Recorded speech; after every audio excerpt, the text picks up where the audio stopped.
Olá, meu amigo, minha amiga, sejam bem-vindos a mais um Portal do José, iniciando mais uma semana no Brasil que continua cada vez mais fervilhante. E eu me refiro, usando essa expressão, ao verão super quente que está se abatendo em muitas cidades e regiões aqui do Brasil, não. Mas o que está acontecendo no campo da política, no campo da economia, situações que os grandes veículos de comunicação estão apresentando para a sociedade, algumas repercussões que estão se dando nas redes sociais e algumas situações que estão acontecendo fora do Brasil sobre o olhar que alguns veículos de comunicação estrangeiros estão fazendo sobre o Brasil. Muitos estão manifestando preocupações sobre se o Brasil está vivenciando algum tipo de quebra em princípios institucionais, violação de direitos humanos, censura prévia, banimento de pessoas, caça às bruxas, prisões ilegais. Será que isso tudo está acontecendo no Brasil mesmo? Ou muito pelo contrário? O que está acontecendo aqui é exatamente o exercício de remédios para a defesa da civilização, a defesa da democracia, o futuro do Brasil enquanto uma nação civilizada. Pois bem, eu vou conversar com vocês sobre essas questões todas porque a figura do ministro Alexandre de Moraes começa lentamente a sofrer algumas flechadas. E é necessário a gente pontuar aqui do ponto de vista jurídico, do ponto de vista institucional, o que é que está acontecendo. Porque é para essa figura que centraliza uma série de atividades ali no Poder Judiciário, sofrer algum tipo de enfraquecimento? Dá para a gente fazer algum tipo de paralelo no que está acontecendo agora com situações que aconteceram no passado? Pois bem, vou conversar com vocês sobre essas questões, mas antes de mais nada, quero convidar você que está chegando agora no nosso portal a se inscrever. Você que é muito bem-vindo. Conheça também os nossos outros vídeos. Se você gostar, compartilhe, dê seu joinha, mande seus comentários para cá, porque são sempre muito preciosos. Se puder, participe dos nossos chats entre 5 horas e 5 e meia. Você vai interagir com muita gente interessante. Eu também sempre estou presente ali com vocês, depois eu entro no ar. E se puder, se inscreva no nosso clube de membros, que é uma forma adicional de você prestigiar o nosso portal, tá bom? Então, vamos seguir em frente, vamos abrir os trabalhos aqui. Gente, segunda-feira começou movimentada para quem está devendo no cartório, como dizia minha vovó. Essa gente que andou apoiando atos de terrorismo, atos de baderna, porque, gente, nós estamos falando de criminosos que queriam quebrar o sistema democrático brasileiro, isso não é pouca coisa. Isso faria com que uma pessoa como eu e você estivéssemos na linha de sermos presos, de sermos banidos, de sofrermos um exílio, de termos uma série de problemas. Isso a revelia do sistema constitucional brasileiro. Então, como é que isso foi uma coisa que a gente tem que considerar de menor monta?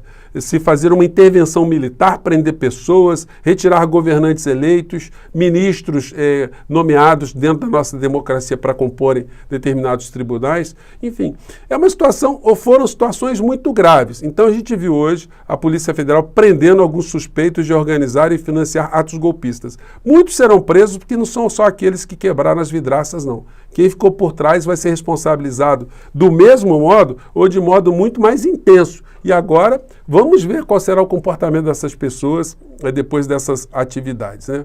Pois bem, o jornal, aliás, o Fantástico de ontem, para quem acompanha sempre o que está acontecendo na televisão, os veículos de informação com grande penetração, nós todos vimos uma abordagem ontem muito grande, né, dos atos do dia, os atos golpistas, os atos terroristas que foram nomeados dessa forma, né? Os golpistas bolsonaristas, os terroristas bolsonaristas, os baderneiros bolsonaristas. O nome do Bolsonaro foi enfatizado. E aí tem uma grande hipocrisia no meio dessa história, né? Eles descobriram só ontem que o Bolsonaro está por trás dessa história. Eles passaram 4 anos sem olhar as lives do Bolsonaro, sem ver o discurso de Bolsonaro contra a democracia, contra as urnas eletrônicas. Eles não descobriram que Bolsonaro atuou contra a ciência, atuou contra as vacinas, atuou contra o direito do cidadão não ser contaminado, atuou contra o nosso sistema único de saúde. Ele nomeou um general incompetente no meio de uma guerra sanitária para cuidar de vidas aqui no Brasil, acarretando por conta disso centenas de mortes, milhares de mortos aqui no nosso país. Bom, se essas situações fossem colocadas do mesmo modo que eles colocaram em abordagens de outros episódios aqui no nosso país, nós não teríamos o Pazuello eleito no Rio de Janeiro, como um dos deputados mais votados do Brasil. O que aconteceu? O povo enlouqueceu ou o povo estava desinformado. E essa desinformação só foi possível porque um bolsão de desinformação foi criado paralelamente sem nenhum tipo de contestação. Eu já falei aqui com vocês várias vezes que isso tudo não foi ao acaso. Isso tudo foi pensado, foi consciente, porque eles tinham consciência que esse tipo de existência desse personagem, com esse tipo de tensão, desviava a atenção da sociedade de uma maneira geral, para que nós não percebêssemos os direitos que nós estávamos sendo lesados para beneficiar grupos econômicos ligados aos grandes grupos de comunicação, dos quais eles são sócios. Então não teve ninguém inocente nessa história. O Bolsonaro poderia ter sofrido impeachment lá atrás, pelos incontáveis crimes que ele cometeu, pelos crimes de responsabilidades, as infrações administrativas, éticas, morais, tudo aquilo que ele andou fazendo, misturando política com religião, utilizando a estrutura do Estado brasileiro para benefício pessoal, para benefício eleitoral. Como é que pode esse tanto de coisa ter acontecido no Brasil e ele não ter sofrido impeachment? O senhor Rodrigo Maia nunca ter sido emparedado para dizer por que não estava fazendo impeachment? O senhor Arthur Lira, por que o senhor Augusto Aras nunca fez nada, foi inoperante? Então, de repente, eles acordaram que o Brasil tem golpistas, tem terroristas, mas quem é o responsável? Se a TV Globo existisse na Alemanha, na Segunda Guerra Mundial, eles só iam descobrir em 1946, um ano depois do final da guerra, que o Hitler tinha sido responsável pelos massacres. É isso que aconteceu. Iam ficar chocados, iam fazer um Fantástico do Dia, falar, olha, vejam como são malvadas essas pessoas. Pois bem, né? Isso, como eu disse a vocês, gente, foi um sistema de muita cumplicidade. E aí, algumas situações começam a preocupar a gente que está defendendo a democracia, defendendo uma existência, né, da nossa nação. Quando a gente vê coisas como essa aqui sendo reverberadas o tempo todo a partir de alguns dias atrás, né? Métodos de Moraes ganham força após ataque golpista e ampliam o debate sobre os limites jurídicos. Ministro adotou decisões inéditas em série e tem recebido o respaldo dos colegas em busca de proteção no STF. Gente, o Alexandre de Moraes ele também não teve geração espontânea. Foi o ministro da Suprema Corte que, quando teve os primeiros ataques contra os ministros do STF, pelas redes insanas bolsonaristas, que já deviam ter sido punidas lá atrás, quando eles começaram a acontecer suportar esse tipo de situação, o ministro Toffoli abriu um inquérito e colocou Alexandre de Moraes como o responsável por essas investigações, por esses inquéritos, porque justamente ele tinha expertise por ter sido promotor de justiça, procurador de justiça, assim, uma pessoa que é versada em direito penal, é uma pessoa que escreve sobre isso. Enfim, e aí, ao invés desses movimentos já àquele tempo ficarem arrefecidos, eles foram sendo fortalecidos demais, tiveram apoio do Bolsonaro que começou a vitaminar esse tipo de movimento, que era o movimento de sustentação dele, o movimento golpista. Tanto é que uma vez, vocês vão se lembrar, né, ele disse um dia, esbravejou, acabou, porra, né? Desculpem falar, mas foi o que ele falou, né? Dando assim ultimatos. No 7 de setembro de 2021, ele xingou Alexandre de Moraes, disse que esse presidente aqui nunca mais respeitará alguma ordem de Alexandre de Moraes, para ele pegar o boné e ir embora. Então isso foi fazendo com que ele, das duas uma, ou ele de fato pegasse o boné e fosse embora, ou ele usasse a Constituição para enfrentar esse tipo de acontecimento. Então, nada disso aconteceu por acaso. Agora, como nós temos uma Procuradoria-Geral da República que é inoperante, é criminosamente inoperante, aí ele teve, como um membro do Poder Judiciário, de tocar uma série de situações à revelia da omissão do poder da Procuradoria-Geral da República, que é um órgão, gente, constitucionalmente previsto, para defender a sociedade, não é para defender governo, não é para defender presidente. Para isso existe lá a Advocacia Geral da União, ou as Procuradorias Gerais dos Estados, no caso dos governadores.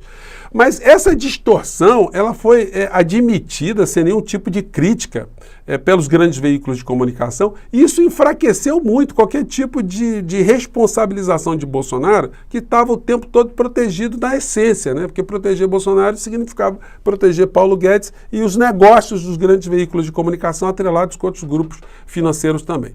Então ele fala que o Felipe Moura Brasil, que é um jornalista de direita, que escreveu o prefácio de um dos livros de Olavo de Carvalho, só para vocês verem quem é o cidadão, né? Mas ele faz uma leitura aqui, A Origem do Poder de Moraes. Captura bolsonarista da PGR abriu um caminho enviesado para o superpoder monocrático de Moraes. E aí ele nomeou também o Bolsonaro e o Augusto Aras, a senhora Lindora Araújo, que notoriamente é amiga de Flávio Bolsonaro. Então ficou a blindagem completa ali. E como é que o Augusto Aras apareceu nessa história? Uma situação muito suspeita. Entenda por que a indicação de Augusto Aras para a PGR gerou polêmica. Eu vou colocar esse link para vocês aqui na descrição do nosso vídeo. Mas, em suma, é o seguinte, toda vez que um presidente assume a presidência da República, ele tem que nomear, depois de alguns meses, o Procurador-Geral da República, que vai defender a sociedade, os direitos sociais da sociedade, os direitos humanos da sociedade, os direitos difusos e coletivos da sociedade. Pois bem, e toda vez que uma lista tríplice que é feita pela instituição, é porque há debates ali entre os candidatos, são eleitos pela categoria, pela classe, né?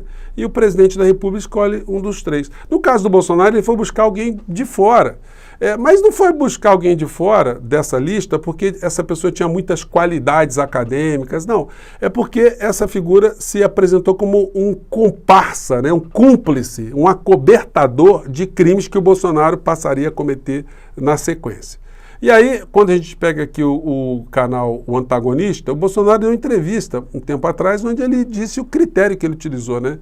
Foi conversado como seria o comportamento dele, diz Bolsonaro, sobre Aras. E em dado momento ele disse, não, eu estava querendo uma pessoa que fosse defender o governo. Então, quer dizer, uma distorção completa. E o Augusto Aras, ele foi muito eficiente. Só que agora a pressão está tão grande que a gente vê matérias como essa aqui, ó, na capa do Globo. Tem essa situação aqui, ó. Aras promove guinada na PGR e mira atos golpistas, porque ele está sendo pressionado, né? Não dá para ele sentar em cima dessa montanha de crimes e pensar que não vai acontecer nada. Aliás, o senhor Augusto Aras, eu tenho certeza absoluta que ele vai ser demandado no futuro para explicar qual foi essa mágica que ele fez para não ver crime nenhum cometido pelo bolsonarismo aqui no Brasil. Se todos os procuradores de justiça, se todos os promotores de justiça no Brasil fossem que nem igual ao senhor Augusto Aras e à senhora Lindora Araújo, não tinha ninguém preso no Brasil em nada. Todo mundo seria inocentado, porque eles o tempo todo foi o que eles fizeram. Inocentaram previamente todos os criminosos que estão por todos os cantos apoiando o Bolsonaro. Greenwald diz que o Brasil passa por regime de censura. E Elon Musk responde, extremamente preocupante. Olha essa visão do Greenwald, que foi muito útil para a libertação do ex-presidente Lula, o que faz com que muitas pessoas tenham uma grande interrogação, né? Que tipo de papel desenvolve essa criatura? Porque ele teve de um lado, agora ele está apoiando discursos extremistas de direita, dizendo que nós estamos vivenciando no Brasil alguma coisa de censura, banimento de pessoas. Não tem banimento nenhum de ninguém. O que acontece é o seguinte, mesmo as plataformas, gente, elas têm regras. As pessoas que vivem em sociedade têm regras. Se você vive na sua casa com uma pessoa, tem regra. Outra pessoa não pode fazer tudo que der na telha dela. Nem quando você vive com um animal irracional, né? Você não permite do seu cãozinho de fazer qualquer coisa, seu gatinho, seu papagaio, né? Sua arara que você tiver dentro da sua casa, você não permite. Até porque algumas situações transbordam a sua casa, né? Um cachorro que fica latindo muito no apartamento, ele cria problemas para os outros vizinhos. Então, existem regras para viver em sociedade. E as plataformas, para existirem também mexendo com comunicação, têm as suas regras próprias também. Então, fazer com que as pessoas sejam proibidas de veicular determinadas coisas nessas plataformas é a censura, é violação de direitos. Quando você entra no YouTube e você quer denunciar algum vídeo, eles têm lá uma série de distorções que eu não vou nem mencionar aqui, porque pode cair no algoritmo aqui. Enfim, mas uma série de questões, são mais de 15 situações aqui, que se você violar, você vai sair do ar, você vai ser retirado do ar. Então, alguém que conspire contra a democracia, alguém que pregue uma quebra institucional, se essa pessoa reiteradamente está fazendo isso, ela é banida, ela é retirada, ela está sendo censurada, então há uma confusão muito grande nesse tipo de abordagem. E é muito curioso ver que uma pessoa tão bem informada como o Glyn faça esse tipo de percepção, que está havendo uma espécie de caça às bruxas, políticos bloqueados nas redes. Olha só, eles viraram políticos porque antes eles já estavam nas redes praticando crimes. E por conta disso, eles conseguiram projeção e eles conseguiram seus mandatos eletivos. Eles não têm uma blindagem para cometer crimes porque foram eleitos, não. Cometeu crime, tem que ir para a cadeia, tem que ser responsabilizado. Então, gente, o momento agora está sendo um momento onde o ministro Alexandre de Moraes ele está sendo alvejado, né? Uma flechada aqui, outra acolá. Mas quem é democrata no Brasil, quem zela pelo direito de uma maneira geral, muito pelo contrário, tem que reforçar tudo aquilo que está sendo feito até que haja, de fato, uma reorganização de tudo que está acontecendo no Brasil e todo um afastamento das ameaças que nós sofremos ao longo desses últimos anos, a nossa existência enquanto nação, a nossa existência enquanto seres humanos, a nossa existência enquanto país, enquanto pátria, porque é disso que se trata. A gente não lidou com pessoas inocentes nos últimos anos, não. Nós lidamos com criminosos, e criminosos não podem ter liberdade para continuarem a praticar o crime. Toda vez que o ministro Alexandre de Moraes exercer alguma atividade para defender a Constituição, nós temos que apoiá-lo, e não é por outra razão que ele tem ampla maioria de apoio da sociedade, das pessoas que têm esse mesmo entendimento que eu estou compartilhando aqui com vocês. Gente, eu fico por aqui. Mais tarde eu estarei de volta, porque esse dia parece ser muito movimentado, né? Muita gente está sendo presa, eu quero conversar com vocês sobre as consequências, tá bom? Um grande abraço, até mais tarde. Tchau!